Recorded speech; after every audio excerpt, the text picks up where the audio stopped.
It's day 3 of the 30-day guide to English fluency journey. I'm happy that you still have the intention of improving your fluency. Comment down below your experience on this challenge. Do you like the videos you've been watching since day 1? Because the videos are from YouTube, we're using videos on a Creative Commons license, so our channel won't have a problem with the copyright. If you want to do the challenge by yourself, you can click the link for the 30-day guide to English Fluency Workbook. Are you ready to start day 3? Before we start, let's have a quick recap of the words from day 2 and a quiz for you in the end. Here are the vocabulary words and phrases from yesterday.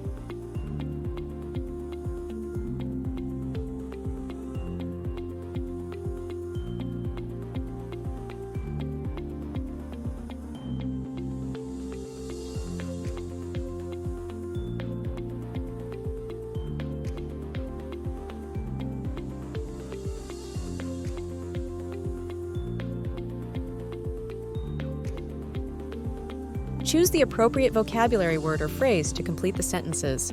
Number 1. Her daughter's health is her blank now. Vibe, hack, top priority.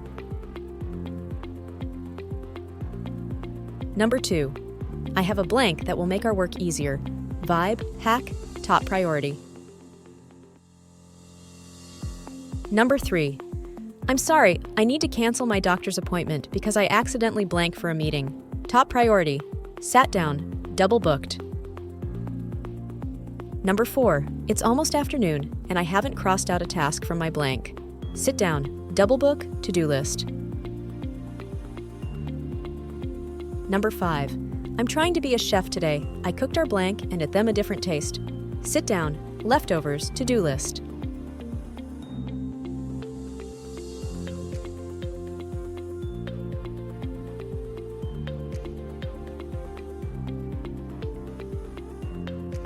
Did you get all the answers correct?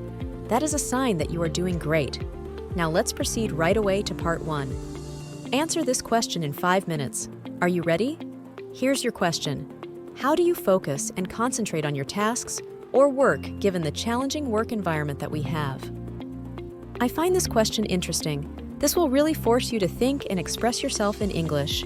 This is a great conversation practice. Now, your 5 minutes start now.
5 minutes is up.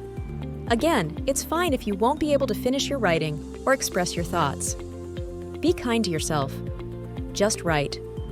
Look at my answer. I ran out of time too. Remind yourself, the most important thing here is, you're trying.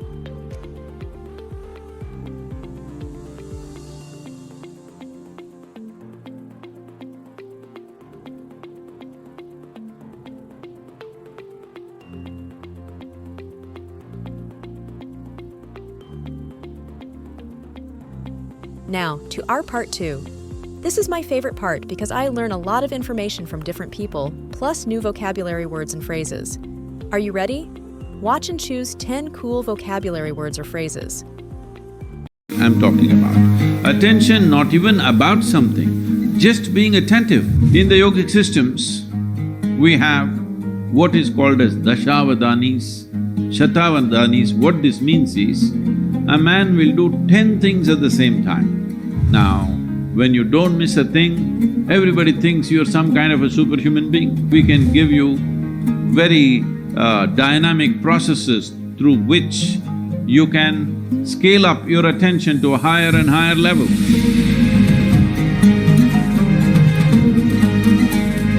My question is, what means focus to you, and which way can we apply focus in our daily life? So what's your definition of focus? Okay. Thank you. There are many ways to describe this word. Instead of saying focus, if you use the word attention, would you agree that attention and focus are about the same thing? There is a little difference. There are nuances to it, but when you say focus, it's just like focusing a light on something means only a focus is always a spot. Attention can be much more widespread. See, right now, if you have clear vision, I am having problems seeing the young man because you kept him in darkness there in the hall But if the hall was well lit, I don't have to focus myself to see the people who are sitting here. I just need attention. If I'm attentive, I will see all the people here the way they are. But now I get interested in this one young man, then I need focus. If I had only focus without the general attention about everything around me, indiscriminate attention I'm talking about, attention not even about something, just being attentive only because there is a certain level of attention and awareness within you, you even know that you exist. Otherwise, let's say in sleep, in your experience, neither the world exists nor you exist, all that's happened is there is no attention. Because there is no attention, there is no perception of any kind. So first thing is attention, that there is a general grasp of everything. Then there is a particular interest. Then we focus it down to that particular interest. So what is the purpose or what is the definition of focus? What is the use of focus? Where can focus get us?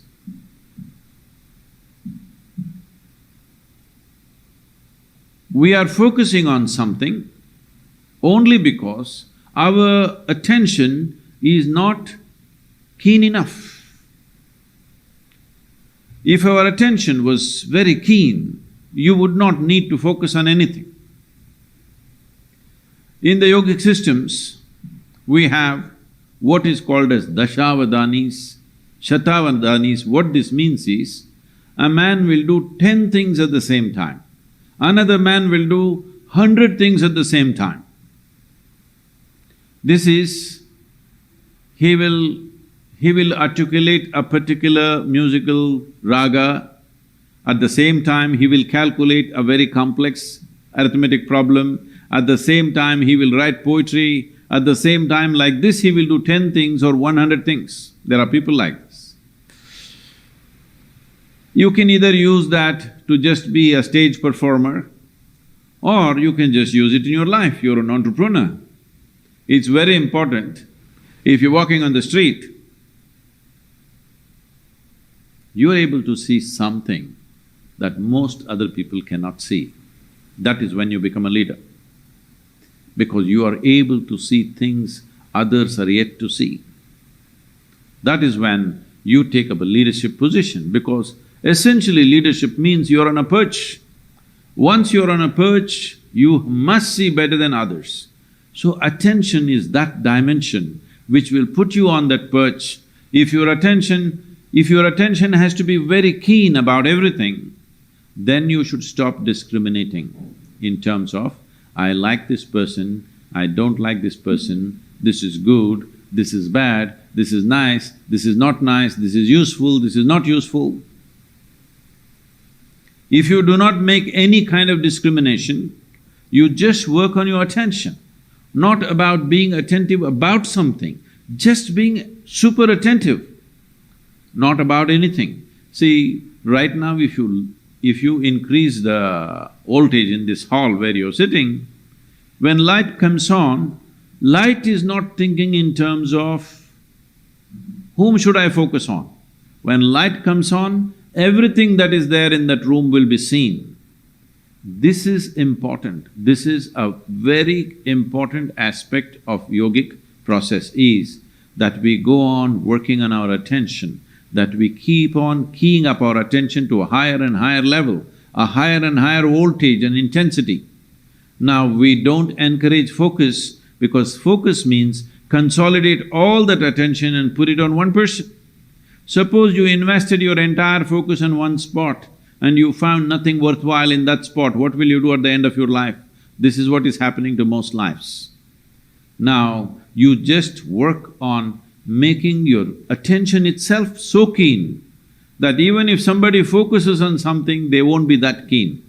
If your attention is that keen, you won't miss a thing in this universe. Now, when you don't miss a thing, everybody thinks you're some kind of a superhuman being. No, this is not about being superhuman. This is about realizing being human itself is super. So, if you cultivate your attention, we can give you very dynamic processes through which you can scale up your attention to a higher and higher level. How clearly you see determines how successfully you walk this life, there's no question about it. How much lack of clarity there is in you, that much blundering you will do in your life. Simply there is no question about this. So, if one has to first of all work towards cultivating this attention, first thing is you stop your sense of discriminatory looking, that you don't look at this person, oh, this is a man, this is a woman, this is a dog, this is this, this is that. Simply pay attention without any judgment. If you just pay attention to anything and everything without any judgment, you will see, if you just pay attention to an ant, there are phenomenal things. You're in Germany, who knows, if you pay enough attention to an ant, you may come up with the best automobile on the planet, because I have not seen any machine moving with as much dexterity as an ant moves. But I think nobody has paid enough attention to an ant. So, attention, raising the bar of attention is more important than focus. For immediate purposes, if you need to focus on something, you can. But right now you can do a simple experiment. If you sit with your face slightly upturned like this and close your eyes, you will see naturally there'll be a focus between your eyebrows. But you can be conscious of many things, people around you, your breath, the sensations in your body. You can be conscious of everything and still be focused. So mental focus is a limited possibility, but the attention, enhancement of attention that ultimately delivers you to a space where you become conscious, or in other people's words, super conscious, is just conscious, but people think you're super conscious. Because of this, you grasp everything as it is. The most important thing for this is that your mind is not functioning like a prism, distorting things and creating designs where they don't exist, your mind has become like a plain mirror. It just shows everything just the way it is. Only when you see everything just the way it is, you will have the ability to handle everything sensibly. Otherwise, you make a mess out of many things. And this is very important for an entrepreneur because you don't have a job The process is getting smoother and faster now that you are on day 3. Now it's your time to search the words and phrases on Google. Your 10 minutes start now.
It's the last part of the 30-minute guide to English fluency. It's rewriting time. Here's part 4 to give you an idea of how to do it.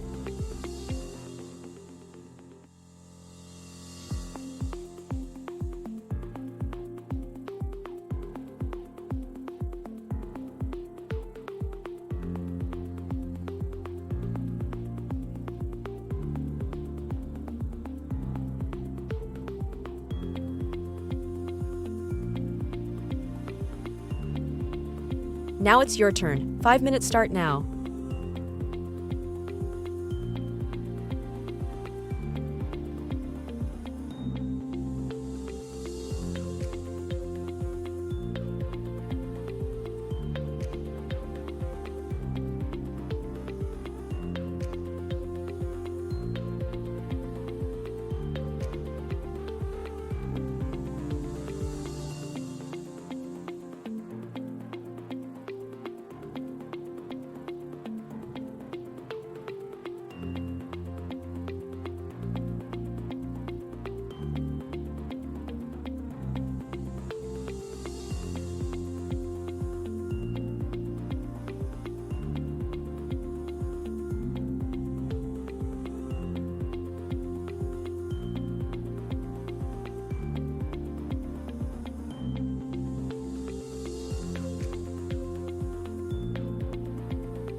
Congratulations! Day 3 is done. It's getting easier this time, right? Celebrate because you are grasping the goal of this journey, and that is to express your thoughts in English without fear. Tell me your thoughts about this journey and comment on your experience to inspire other learners. Subscribe and see you again tomorrow.